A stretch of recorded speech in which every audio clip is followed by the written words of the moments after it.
In this tutorial, I'm going to teach you how to log out of GitHub Desktop. This is useful when you need to switch between different GitHub accounts or you're using a shared computer and want to keep your account secure. First, open GitHub Desktop on your computer. Once GitHub Desktop is open, look at the top menu and click GitHub Desktop on Mac or open the File menu on Windows. From the menu, look for the option related to Settings or Options and click on it. A settings window will open. Now, select Accounts from the sidebar. Here, you'll see the GitHub account that's currently connected to GitHub Desktop.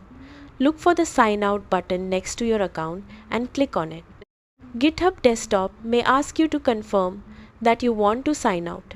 Review the account information and confirm the sign out. Once you confirm, GitHub Desktop will disconnect your GitHub account from the application.